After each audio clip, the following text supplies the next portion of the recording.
Hi guys. So ఈరోజు మన ఆంధ్ర శబరిమలకి అయితే వచ్చేసాం. అదేనండి మన ద్వారపుడి. సో అక్కడ ఏమేం టెంపుల్స్ ఉంటాయి, ఎలా ఉంటుంది అని చెప్పేసి ఈ వ్లాగ్లో అయితే చూపిస్తాను. సో అప్పటి వరకు సబ్స్క్రైబ్.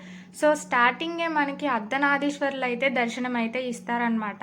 ఎదురుకుండా ఉంటారు. సో అక్కడి నుంచి ఫ్రంట్కి వస్తే మన మెయిన్ టెంపుల్ అయితే ఇదనమాట.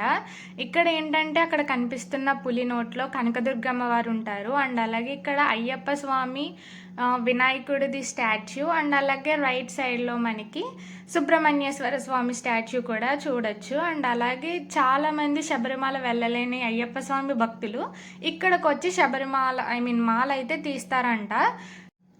గర్ల్స్కి ఎలాగో శబరిమలలో ఎంట్రీ లేదు. సో అట్లీస్ట్ ఇక్కడైనా మాకు అయ్యప్ప స్వామి దర్శనం కలిగింది. సో ఇది మెయిన్ గుడి అనమాట, అంటే అయ్యప్ప స్వామి టెంపుల్. సో ఏ దేవుడిని వీడియో తీయడానికి అయితే అసలు నాట్ అలౌడ్. సో నేను ఏదో కష్టపడి తీసా అనమాట.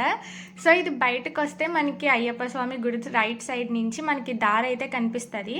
అక్కడి నుంచి స్ట్రైట్గా వెళ్ళిపోతే మనకి సాయిబాబా టెంపుల్ అయితే కనిపిస్తుంది అనమాట. ఆయనకి దండం పెట్టుకొని అలా స్ట్రైట్గా వెళ్ళిపోతే లోపలికి శ్రీ పద్మనాభ స్వామి పడుకున్న విగ్రహం అయితే కనిపిస్తుంది. నిజం చెప్తున్నాను గైస్, కళ్ళు సరిపోవు చూడడానికి, అంత బాగుందన్నమాట. శేషనాగు కింద పడుకోవడం చాలా నచ్చింది నాకైతే ఈ విగ్రహం. ఎన్ని ఫీట్స్ అనేది తెలియదు, బట్ చూడడానికి మాత్రం చాలా బాగా నచ్చింది. అన్నీ కవర్ చేయలేము, అంతంత దూరం వెళ్ళలేను అనుకున్న వాళ్ళు ఖచ్చితంగా ద్వారపుడి అయితే విజిట్ చేయాల్సిందే నన్ను అడిగితే. సో ఆ స్వామి ఎదురుగుండానే స్వామి పాదాలు కూడా మనకి అవైలబుల్గా ఉంటాయి. సో నీట్గా దండం పెట్టేసుకోండి. ఇంకా మనం ఇక్కడే పెద్ద నందీశ్వరిని దర్శనం కూడా చేసుకోవచ్చు. నేను ఎక్కడో విన్నాను యాగంటిలో అతిపెద్ద నంది ఉందని చెప్పి. సో అక్కడ నేను చూడలేదు, బట్ అక్కడ ఉందేమో అని అనిపించింది నాకైతే. సో ఇక్కడ వచ్చేసి అంకాలమ్మ తల్లి గుడి అయితే ఉంటుంది. ఇక్కడ ఉప్పు అభిషేకం చేస్తారు, ఎందుకంటే అంకాలమ్మ వారికి ఉప్పు అంటే ఇష్టం అంట. సో ఉప్పు అభిషేకం చేస్తే మన కష్టాలు కూడా ఉప్పులా కరుగుతాయని ఇక్కడ ప్రజలు నమ్ముతారు. సో ఈ అమ్మవారు కూడా పడుకొనే ఉంటారనమాట. ఈ అమ్మవారిని కూడా వీడియో తీయద్దు అని చెప్పారు, బట్ అయినా కానీ నేను వింటాను గైస్ తీశాను. బట్ చాలా బాగా నచ్చింది నాకైతే. అసలు ఈ టెంపుల్లో ఉన్నంతసేపు ఎంత ప్రశాంతంగా అంటే అంత ప్రశాంతంగా ఉంది. అండ్ అలాగే మనకి లెఫ్ట్ సైడ్లో మహాకాళి అమ్మవారు కూడా కనిపిస్తారు. ఈవిని కూడా దర్శనం చేసుకోవడం మర్చిపోకండి. మేము ఇంకా కొన్ని టెంపుల్స్ మిస్ అయ్యాము.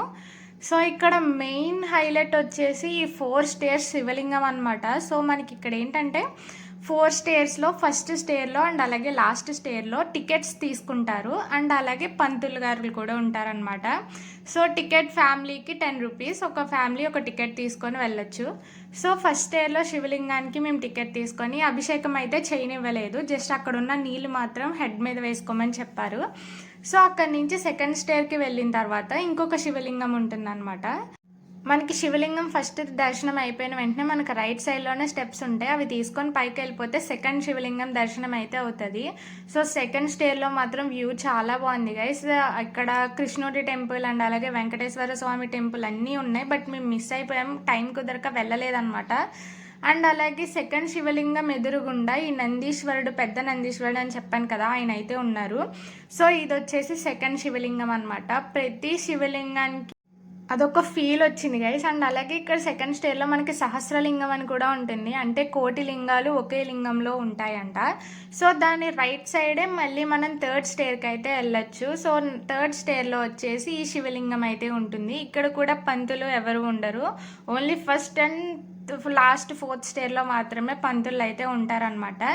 సో అక్కడి నుంచి బయటకు వచ్చేసిన తర్వాత లెఫ్ట్ సైడ్లో ఉంటుంది, బట్ లాస్ట్ శివలింగానికి అంటే 4th స్టేర్లో ఉన్నది మాత్రం వీడియో తీయనివ్వలేదు గైస్ అసలు. సో దానివల్ల కొంచెం మిస్ అయ్యింది. అండ్ అలాగే 4th స్టేర్లో మనకు మన జన్మ నక్షత్రాలు ఉంటాయి కదా, సో అవన్నీ ఇవే అనమాట ఇక్కడ పెట్టారు. ఇంకా లాస్ట్ స్టేర్లో దర్శనం అయిపోయిన తర్వాత కిందకి దిగితే లెఫ్ట్ సైడ్లోకి మనకి the most beautiful Adiyogi statue అయితే కనిపిస్తుంది. సో కోయంబత్తూర్ వెళ్ళలేని వాళ్ళు ఇక్కడ ఆదియోగి స్టాచ్యూని చూసిన ఫీలే వస్తుంది అనమాట. నిజంగా అక్కడికి వెళ్ళిన ఫీలింగే వచ్చింది నాకైతే, అంత బాగా చేశారు. అండ్ మ్యాక్సిమం టెంపుల్స్ అన్నీ మనం ఇక్కడే కవర్ చేసేయచ్చు. ఇంతకీ మీరు వెళ్ళారా లేదా ద్వారపుడి? వెళ్ళకపోతే తప్పకుండా విజిట్ చేయండి. అండ్ వీడియో నచ్చితే సబ్స్క్రైబ్ చేసుకోండి. బాయ్.